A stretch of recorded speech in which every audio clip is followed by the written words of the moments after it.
Hey, what's up everyone? In this video we'll be reviewing the ClonerAlliance Flint D4P. So just an overview of what this device claims to be, or what it does. Basically it's a device built for console streamers who kind of want to combine HDMI signals from both a camera that's pointed at them presumably, as well as their console, which is also HDMI.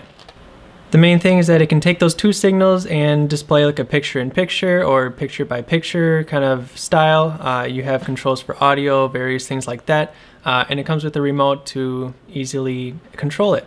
So this device has one 4K 60Hz HDMI input, one 4K 30Hz HDMI input, and one unlabeled HDMI output, which we'll talk about later on. So what's all included?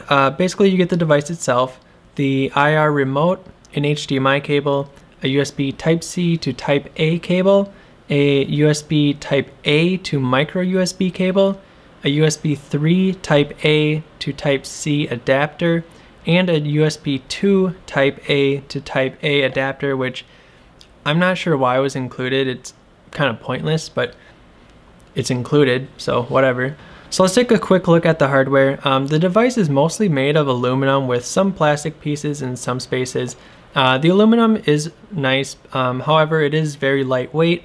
It feels kind of hollow, which makes it feel kind of cheap. I think if they built in some weights into this product, I think that would go a long way to make it feel a little more premium. The remote is probably the worst part. It feels the cheapest part. It's all plastic, it's very light.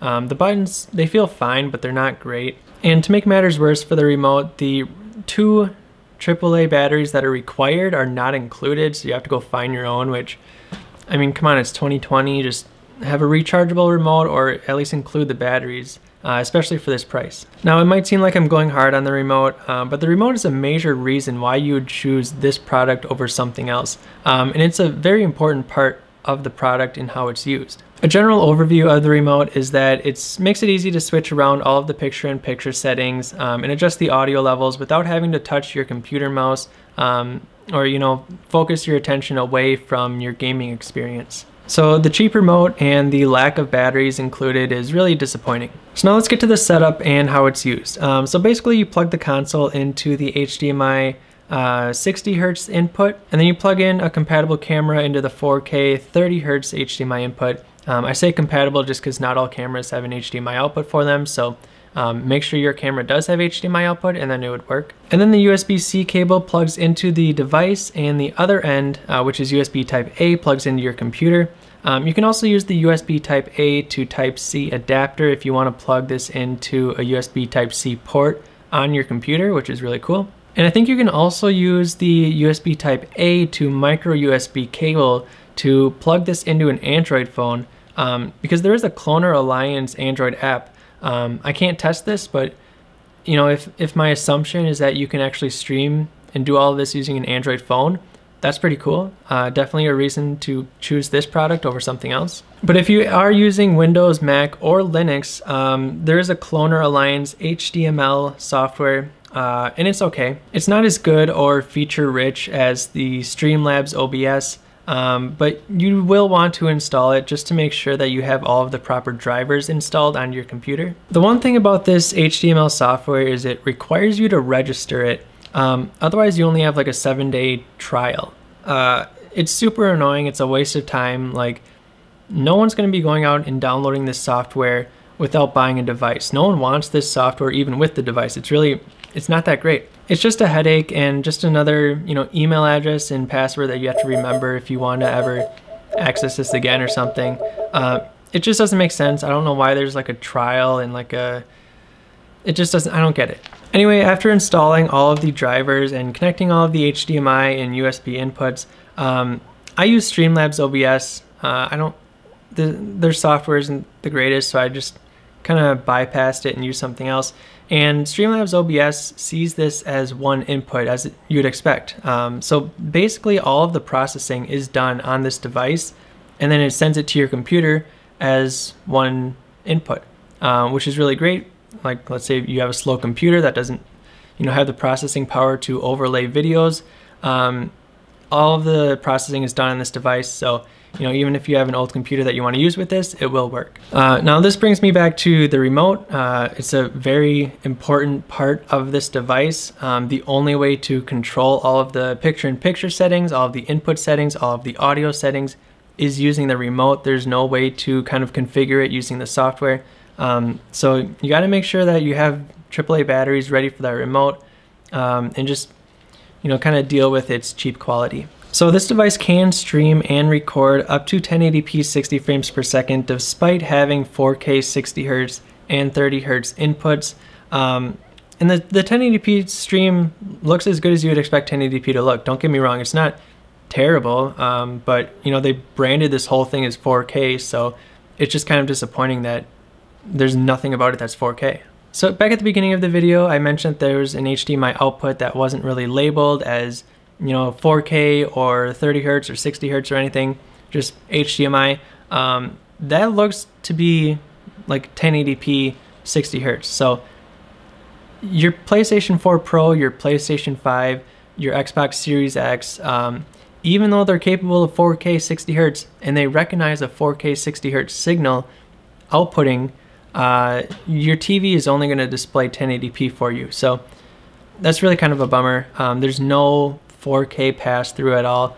It just downgrades it to 1080p.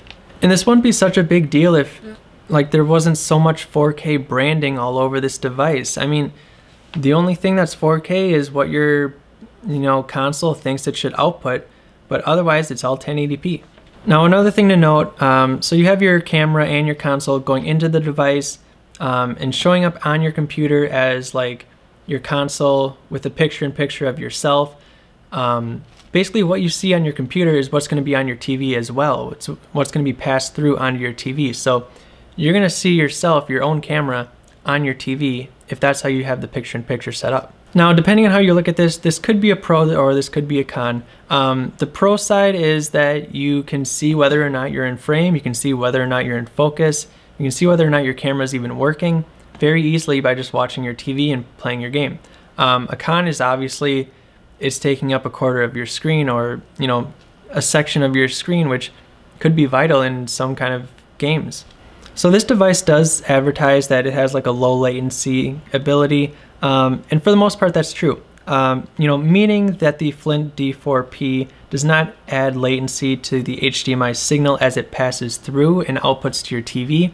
That seems to be from, you know, my visual testing. I don't have any kind of way to actually measure latency, but based on, you know, my controller input and what I see on the TV, that appears to be true. However, my controller input with what's displayed on my computer definitely has a little bit of latency, but that shouldn't be too big of a problem. I don't think you should be using this as like having your PC as a second, or as like a monitor for your console. There is going to be latency there. You're not going to want a game staring at your computer. You will want to HDMI output to your TV, and then you won't have any latency. And now, build quality aside, the settings that you'd have on the remote are pretty useful, and there's a lot of them. So on the device, there's a 3.5mm mic as well as a 3.5mm line in port for audio. The remote allows you to individually control the volume for both of those inputs, the main HDMI channel, as well as the line out. So you have, you know, 4 different volume controls basically just on this remote, which is pretty cool. You can also control whether HDMI 1, 2, or the external audio is outputted, meaning the signal that goes to your TV. If you want your TV to play the audio of your camera for some reason, you could do that. If you wanted to play something else that you have inputted into the 3.5mm line in, you could do that, I guess. I don't know why anyone would do that. I would rather listen to my game, but you do have that ability. There's also buttons on the remote for picture-in-picture, POP, which is like the signals are on top of each other, and then PMP, which is the signals are like side by side from another.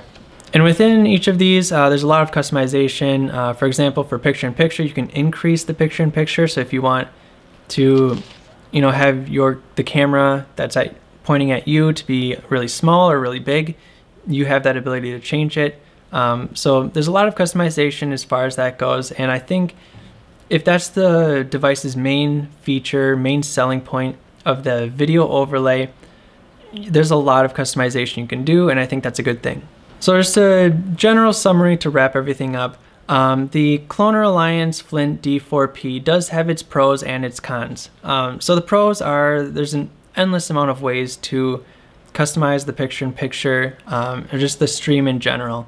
As far as the video signal or the audio signal, there's a lot of different ways that you can alter this to have this, exactly how you want it. Similar to that, it's very easy to mix all of the audio signals. You can, have your voice louder during some scenes. You can have the game louder and your voice muted during other scenes. It's very easy to do that. And all of the processing, it happens on the device. So you can have just an old computer that you have laying around that's able to connect to the internet and stream something, and that'll work. And the low latency, basically like no noticeable latency, is kind of required for something like this, and it does achieve that. But of course, it has its fair share of cons. Of course, the build quality, the remote in particular, it's just very cheap feeling, especially for a $200 device. It needs some weight to it. It needs a better build. You want to feel like you're getting your money's worth. Also, the excessive 4K branding, it's too much.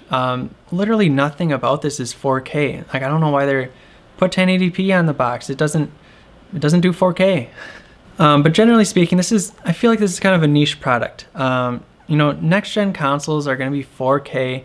Everyone's going to want 4K. And people are going to likely want to stream and watch in 4K as well. So I don't know if a 1080p device is really something that, has a lot of potential in the market. Maybe there's some kind of use scenario that I'm not thinking of, but I just can't see why someone would spend over $200 on something that only does 1080p.